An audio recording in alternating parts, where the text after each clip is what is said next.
Hey folks, welcome back to the Portable Gamer, welcome back to MotoGP 18, and welcome to the Bugatti circuit at Le Mans. Let's get started. So, qualified on the pole, did the development programs, did really well in those, leveled up the bike. My character leveled up at the end of the last race, which was Jerez, I believe. So, yeah, it is night and day as you build the bike because I can make the bike do things now that I could not make it do when we were in the Red Bull rookies, and I cannot attribute all of that to me just learning the game. Although I am, it was in the Red Bull rookies, and I said this last episode. I say it every episode. In the Red Bull rookies, it was very frustrating. It felt like I absolutely could not control the bike. Like, am I doing this right? Like, I don't get it. This isn't fun. Now you can control the bike like you can control a car in a race sim. It just it, it makes sense now. It works. So I attribute that to leveling up my character and leveling up the bike. So did the development programs, got a ton of points, which we will continue to use to level up the bike. And I've decided, I was considering for a minute, you know what? Let's bank these points and see if we take them with us to the next level when we go to Moto 2. And if we do, come on, man, get off that camera. And if we do take those points with us, then we can level up our new bike that we get in Moto 2 as soon as we get it, rather than waiting to do a couple races. But I have changed my mind on that. I'm just going to keep leveling up the bike because I want the best contract possible. I want to go to a really good team. So that's Bezzecchi behind us. Bezzacchini. And then in front of us, Jorge Martin and Aaron Canet. And we are the top four in points, and I'm comfortable saying that we're going to be out front in every race. Oh, yeah. I can do things now with this bike that I absolutely could not do early days.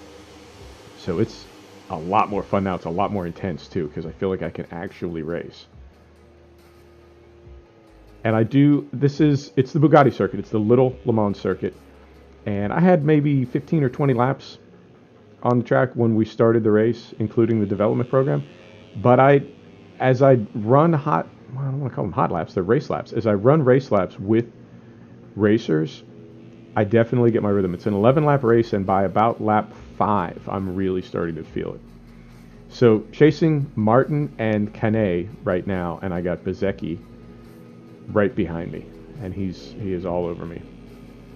I'm still not in on the apexes like I want to be, and I'm using, so in addition to building the bike, right, the bike development that you do with points, there's also tuning available in Moto 3, and at this point I am using the auto tuner, where you basically tell it what the problem is and then it tells you how to fix it. And I'm not a fan of the tank cam. I could do without that. Oh, there's a pass on Martin. So it's just Canet now. Oh, and also my girl told me, pick it up a little bit, man. People like some enthusiasm. People like a little bit of energy. You're a pretty low-key cat. But, people don't want to fall asleep. Pick it up. So I just had some espresso. And I'm probably going to have a little bit more before the end of the race. But, yeah, it's so much more fun when you're actually racing, when you're feeling like,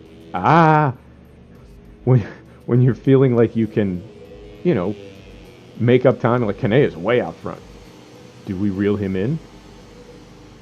Do we? And yeah, coming up toward Dunlop, a little tighter than last time.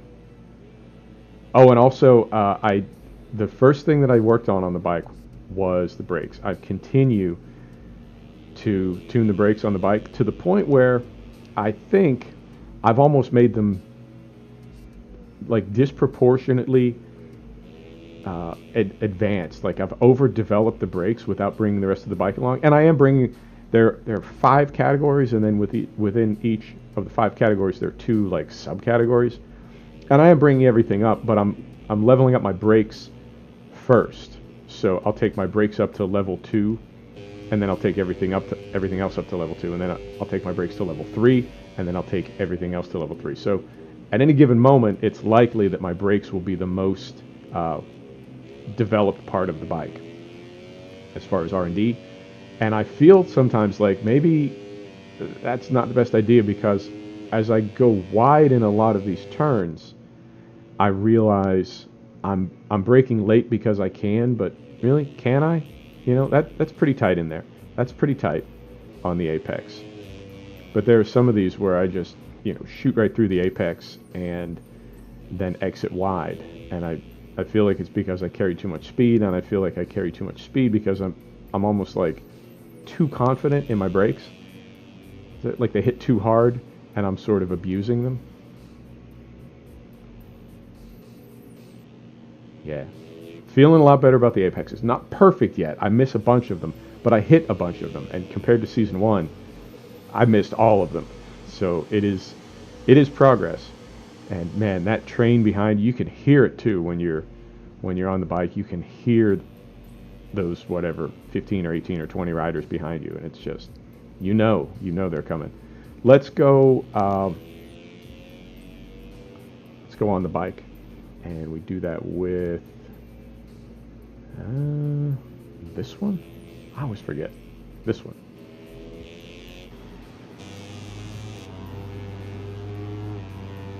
And is it going to pop up when we...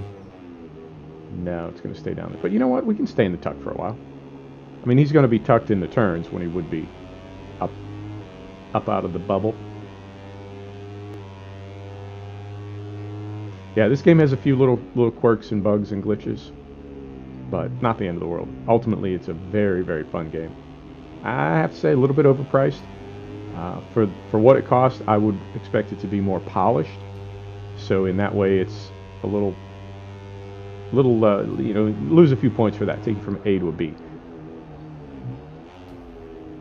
And now I feel like we should be, because we're getting ready to make our pass on Kane, now I feel like we should be back.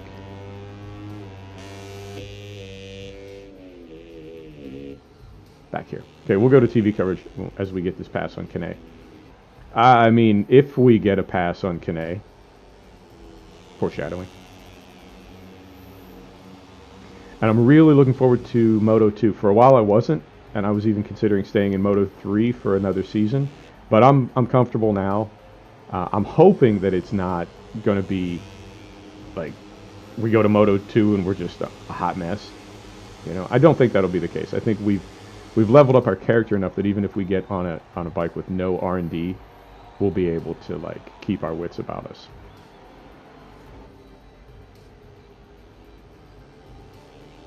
Yeah, much better getting in on those apexes. Although, this one coming under and then turning off onto the Bugatti course. Apex is fine right there, and then wide. Every time I go wide.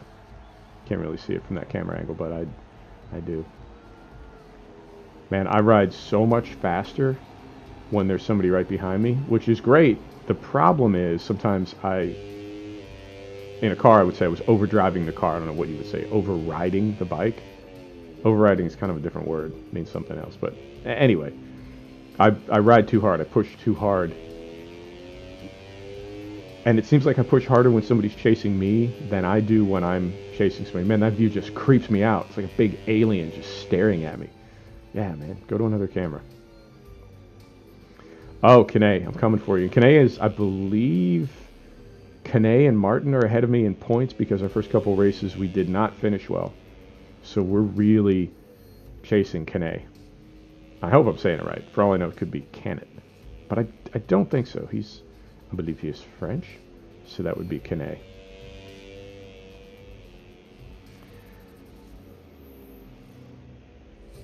And our lap times are within about 1/10 of a second of each other, plus or minus. So there are times he finishes 1/10 ahead of me, and there are times I finish 1/10 ahead of him time-wise, even though I don't pass him.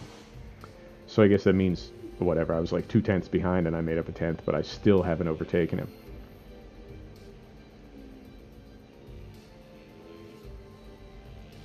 Digging that music too, man. That is some video poker music right there. Yeah, so we're good on the apex there. And then you can see, the camera cuts away, but you can see we drift wide, and we always hit that ripple strip. I believe every lap but the last 2 we hit that ripple strip. And there's a couple of these turns, I have to say, they're what I would think of as compound turns, or like the radius changes halfway through, so it's, you know what I mean? It's not just a smooth continuous curve. It's something that is a radical enough change halfway through that you could even consider it two turns, or like 7A and 7B or something. I don't know. Oh, Kane just made a move on you like you were standing still, son. Yeah, I couldn't do that in the Red Bull Rookies. But Kane's not giving up. Oh, he wants it. And I think if you lock the points right now, whatever, lap 7, lap 8, I think if you lock the points right now, I still wouldn't be in first. I think Kane would still be in first, but I think I would have moved up to second and passed Martin. Oh, Kane. Oh, mon ami. Oh, he's out. Kane is out. No, he's back. I don't know if, as you adjust the difficulty, the recovery time from a crash increases, but right now it's like you're instantly back up on the bike and rolling. So we'll find out when we get to Moto 2 and then to MotoGP if that's the case. I would think that there has to be an adjustability for that, because in most other sims, racing sims, the damage is real, and I know if you put a race bike down at that speed, maybe you can just get seat time and finish the race, but it's not likely that you're going to be competitive. And to think that you could dump the bike and be, dump the bike from second and then recover and be in third in an 11-lap race is not, to me, that's not very realistic. But whatever, it's a game, it's fun. If there's a setting for it, I'll mess with it. However, I understand that I will also be messing with it for myself, so if I ever do crash, that'll be the end of my day. And it's entirely possible that when we get to MotoGP that there's not even an option for it, and it's just mandatory. You crash, you're done. I know there's a damage setting, so we'll see about that. It could be that they're sort of tied together. So we got a good lead on Martin, and I want to say it's about lap 10-ish, somewhere around there.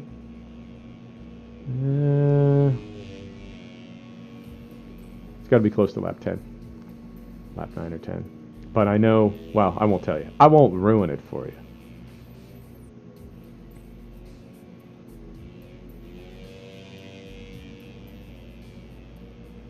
Yeah, this is, I wouldn't say it's one of my favorite sims. It's not, I mean, I have a lot of race sims, so you really gotta climb a ladder to be in like my top 3. But this is a really, really cool game, and it's so different. One thing I wanted the channel to be from the jump. I know there are channels where people race. I mean, there are some channels where people just race Formula 1. That's it, and that's very, very cool. And there's channels where people race just sports cars, channels where people race all kinds of cars. And then there are channels where people are active in like all sims. So that's racing, motorcycles, farming, trucks, planes, everything. And that's kind of what I wanted my channel to be, because I love all simulation. And I want there to be some variety. And this is definitely variety. This is really, really different and really cool. Is that Kane back? Did he come back at me? No, that's still Martin. I know I'm like giving away the ending talking about Kane, but that cat is hungry, man.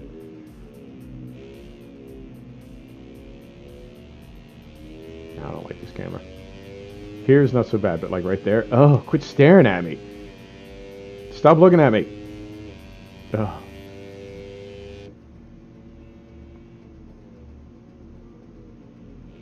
And I think there's got to be, I mean, you have to admit there's some rubber banding when Kane crashes out and ends up 4 or 5 seconds back, when I could go plus or minus a tenth of a second per lap and he ends up 5 or 6 seconds behind, that I would continue running the same laps. And in fact, I think I even run, I think I even run hot lap, like lap 9 or 10. So I run the fastest lap of the race, and somebody who could not pull away from me is able to make up 5 seconds on me. I'm not complaining, I'm just making the observation. Like, now, to be fair, Martin and I were sort of scrapping right there, and that would have been a good opportunity for Kane in real life to make up time. But it feels a little rubber bandy. Not the end of the world. Not a big deal, but just pointing it out. Coming through there, up the hill to Dunlop, that is, I go through it flat out and just push the bike down as hard as I can, and it sticks, but it really wants to go to the outside. And I think that would be, in real life, that would be like absolute ball test if you could do that wide open. Because if you go wrong, you're going to go into that grass leaned way, way, way over, and just, if you're lucky, you would just slide it all the way to the tire barrier. But I mean, I know it's hard to high side in grass, but if you were to high side at that speed, into grass would be better, and into a tire wall would be better. But still, it's just so intimidating to think about going through there wide open, and know that as the tires go away, you're just drifting closer and closer and closer to that ripple strip on the left. Stop looking at me. All right, so I think Kane is still in third. Is he? Yeah. But, oh, it's getting tight. It's getting tight. It's getting a little racy.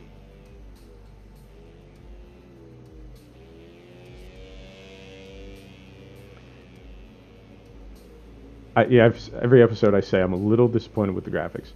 But, oh, there goes Martin. The way that the bikes bounce around, and I'm starting to see the front wheel come up more. I'm starting to see more oversteer and more two-wheel drift. Check this out. To the inside. And aha. Yeah, and again, I don't know how comfortable I'd feel bumping it. We're probably close to 225, 230 kilometers up that hill. I don't know how comfortable I'd feel bumping at that speed, but hey, it's a video game, you know?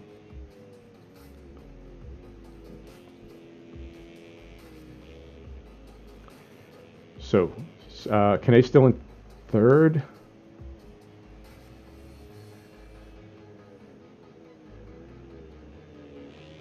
Yeah, Kane still in third. Martin in second, but Kane is gunning for me.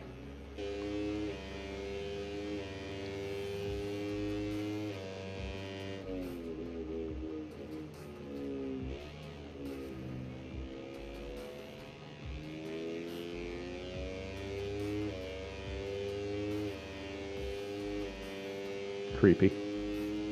Creepy.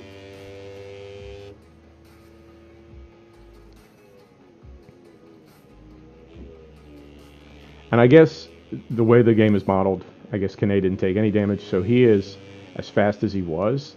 I feel like he's just trying to get around Martin.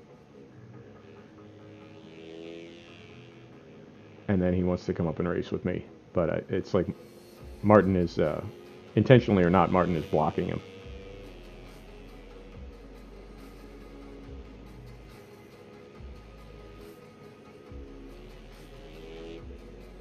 Yeah, I like the way they apexed through that final turn onto the front straight. I was trying to nail that, but I just couldn't get the timing on it. This one I eventually got, though, the timing up to Dunlop. Right there. Perfect. Or, you know, perfect for me.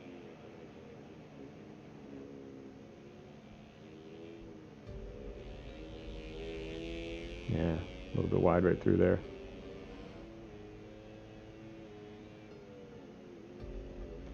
And a little bit wide right through here. I mean, that first part is good, but then wide on the exit out toward the ripple strip.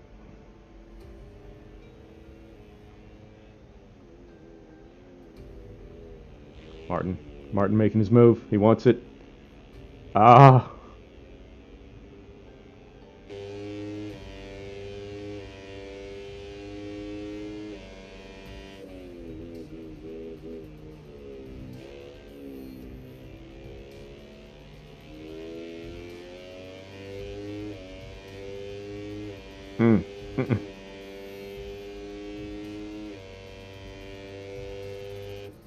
Better.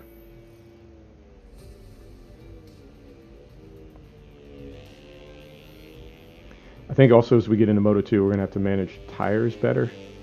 I feel like the tire wear will increase as the power increases. Yeah, you can see the bike skating around there a little bit. The rear wheel lifting and just kind of dancing back and forth as we brake hard. Yep. and then just a little bit of oversteer right there. It's fun too. It's fun to control it and bring it around.